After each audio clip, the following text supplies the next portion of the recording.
दूसरी जो बहुत रोचक कथा पांडुरंग, विठ्ठल पांडुरंग, जय जय हरि विठ्ठल पांडुरंग की भक्त की हम करने जा रहे हैं। इन भक्त का नाम था साखू भाई। साखू बाई ये महाराष्ट्र में पुणे से कह लीजिए 160 किलोमीटर की दूरी पर एक नगर है कराड़। कराड़ कराड़ ऐसे ही बोलते हैं। और यहाँ दो नदियों का संगम भी है, कृष्णा और कोयना। और इस संगम की वजह से इसे प्रीति संगम भी कहा जाता है, दो नदियों का संगम। तो कराड़ जिले में आज से 300 साल पहले साखू नाम की एक भक्त थी जो पांडुरंग विठ्ठल को उसकी स्तुति करती थी, उनकी आराधना करती थी। महाराष्ट्र में पांडुरंग विठ्ठल विष्णु भगवान और कृष्ण भगवान के रूप में पूजा जाता है। तो दिन भर जो भी काम करती वो जय जय विठ्ठल, जय हरि विठ्ठल, उसकी जिह्वा पर 24 घंटे जो है ये नाम रहता। और भक्तों की ये आदत होती है, उठते बैठते सोते जागते कोई भी कार्य विहार करते प्रभु का चिंतन करते रहते हैं। जो सच्चे भक्त हैं वो सदैव ही प्रभु का चिंतन करते हैं, प्रभु का जस गाते रहते हैं। काम करते वक्त, कहीं जा रहे हैं, ट्रैवल कर रहे हैं, तब भी घर में सोते जागते उठते बैठते 24 घंटे प्रभु की स्तुति करते हैं। तो साखूबाई जो थी वो 24 घंटे जय जय विठ्ठल, जय हरि विठ्ठल, पांडुरंग हरि, वासुदेव हरि का गायन करती रहती। सखूबाई की जो सास थी और जो नंद थी, उनको ये भजन कीर्तन पसंद नहीं था। उनको सखूबाई का नाम जब पसंद नहीं था। वो नहीं चाहती थी कि ये भक्ति करें। जैसे मीराबाई के साथ हुआ था वैसे ही सखूबाई के भी सास ससुर जो थे, नंद जो थी, वो नहीं चाहती थी कि ये पूजा पाठ करें। और उन जो सखूबाई शादी के बाद पांडुरंग विठ्ठल की जो मूर्ति लेकर आई, उसकी स्थापना की अपने मंदिर में। तो सारा घर का काम निपटाने के बाद, सास ससुर की सेवा करने के बाद, नंद की सेवा करने के बाद जो भी समय बचता तो अपने मंदिर में बैठ के भजन करती।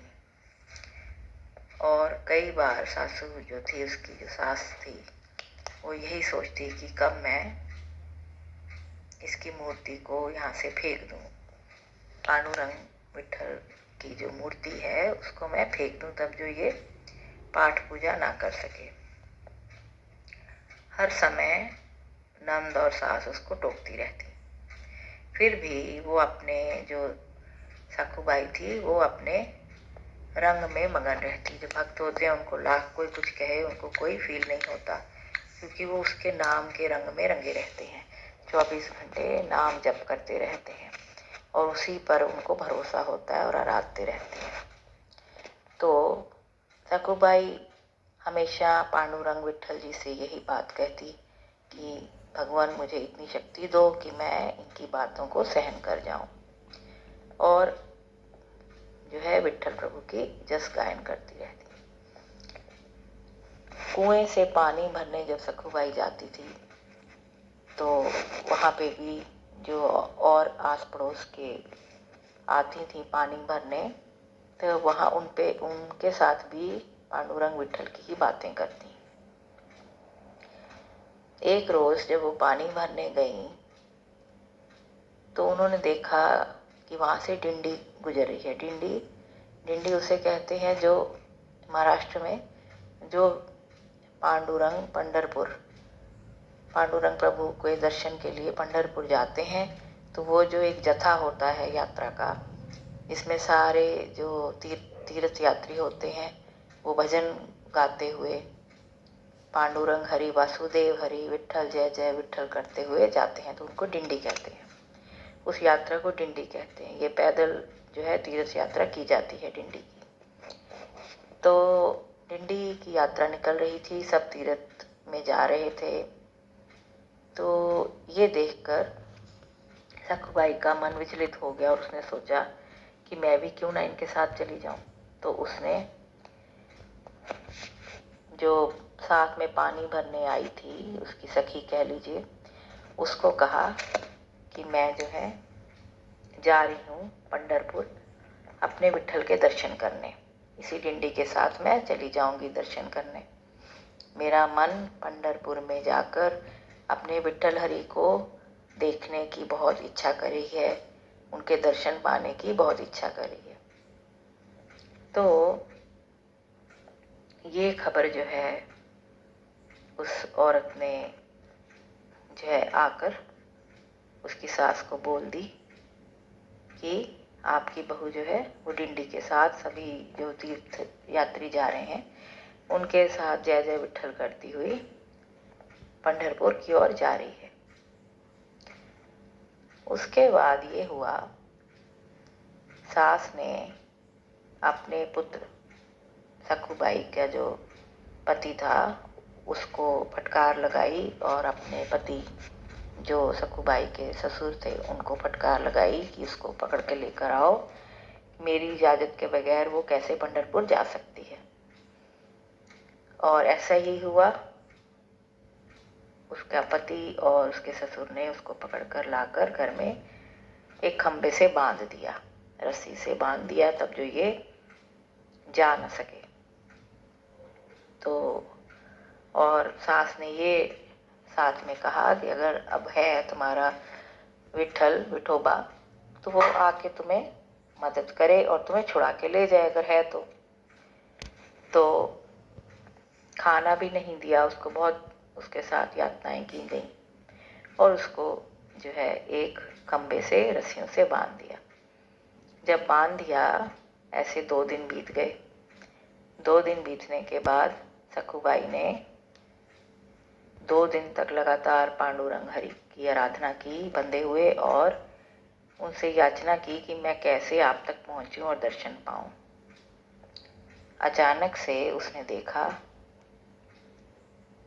जब कोई भी भक्ति करता है तो एक अवस्था आती है जिसपे भक्ति करने के बल से आपको दर्शन होने शुरू हो जाते हैं, प्रभु के दर्शन होने शुरू हो जाते हैं, प्रभु का आभास होना शुरू हो जाता है। तो सखुबाई को भी ऐसा ही हुआ और उसको विट्ठल हरि के और रुक्मणी देवी के भी दर्शन होने लगे। और प्रभु ने जब ये देखा उधर पंढरपुर पे पांडुरंग विट्ठल हरि ने जब देखा कि ये तो मेरा जो भक्त है इसको बांध कर रखा हुआ है, सखु को बांधा हुआ है, तो उन्होंने देवी रुक्मणी से कहा कि मुझे जाकर उसकी मदद करनी चाहिए। और ये कहकर पांडुरंग हरि प्रभु जो है वो करहाड़ सखु के घर की ओर निकल पड़े और वहां आकर उन्होंने एक औरत का रूप धारण कर लिया। भक्तों की सेवा करने के लिए आपको अनेक उदाहरण मिलेंगे जहां प्रभु ने कई रूप धारण कर अपनी भक्तों की मदद की है। और ऐसे ही विट्ठल हरि प्रभु ने एक औरत का रूप धारण करके सखुबाई के कमरे में जाकर उसको रस्सी से खोला और बोला कि तुम जाओ पंढरपुर और वहाँ पे पांडुरंग हरि विट्ठल के दर्शन करके आओ और मुझे इस जो खंबा है इससे बांध जाओ रस्सी से। ये सुनकर सखुबाई बहुत खुश हुई और उसने सोचा कि पता नहीं कौन सी औरत आई है जो मेरी मदद कर रही है। और इतनी व्याकुल थी वो पंढरपुर जाने के लिए, हरि विठल के दर्शन करने के लिए, कि उसने देखा भी नहीं, पूछा भी नहीं कि कौन है आप, और वो खुशी से पंढरपुर की ओर उसी डिंडी की यात्रा में शामिल होने के लिए जल्दी जल्दी से कदम बढ़ाने लगी। और पांडुरंग को अपनी आंखों के सामने दर्शन करने की उसको बहुत उत्सुकता और चाह और पैदा हो गई। उधर क्या हुआ कि जैसे ही सखुबाई जो है वो उधर पंढरपुर की ओर रवाना हुई, इधर प्रभु विठल हरि पांडुरंग जो थे उन्होंने सखुबाई का रूप धारण कर लिया और वहीं उस खंबे के साथ बंधे रहे। तेज प्रताप देखकर सखुबाई का जो पति था जब उसके पास आया तो खंबे से बंधी अपनी पत्नी को देखकर उसको बहुत ही अजीब सा उसके मन में ये एक उसकी बुद्धि कह लीजिए ज्ञान आया कि मैं अपनी पत्नी के साथ इतना बुरा सलूक क्यों कर रहा हूँ। और उसने उसको रस्सी से खोल कर कहा कि घर का सारा काम करो तो मेरी माँ तुम्हें कुछ नहीं कहेगी, पंढरपुर जाने का विचार छोड़ दो। और उसे रस्सी के साथ खोल दिया। जब रस्सी खुल गई तो प्रभु विठल जो थे वो घर का सारा काम सखुबाई के भेष में करने लग गए। कपड़े धोने, बर्तन धोने, सासू के अपनी जो सास थी उनके पैर जो है दबाने, ऐसे सारे जितने भी घर के कार्य थे वो करते। उधर सखुबाई जो थी वो पंढरपुर पहुंचकर श्री हरि विठल के दर्शन करके इतनी व्याकुल हुई कि उसने अब सोचा कि अब इससे ज़्यादा मुझे और क्या दुनिया में चाहिए कि मैंने अपनी आंखों से विठल हरि के दर्शन कर लिए। और उसने कहा कि अच्छा है कि मैं यहीं पे अपने शरीर का त्याग कर दूं। भक्ति की अवस्था जो होती हैं, भक्ति की अवस्थाएं होती हैं, और एक ऐसी अवस्था आ जाती है जब भक्त को और कुछ अच्छा नहीं लगता और वो सोचता है मैं अपना शरीर छोड़ दूं और प्रभु में विलीन हो जाऊं। तो ऐसा ही सखुबाई के साथ हुआ और उसने अपने शरीर का त्याग वही मंदिर में पंढरपुर में श्री हरि विठल के समक्ष कर दिया।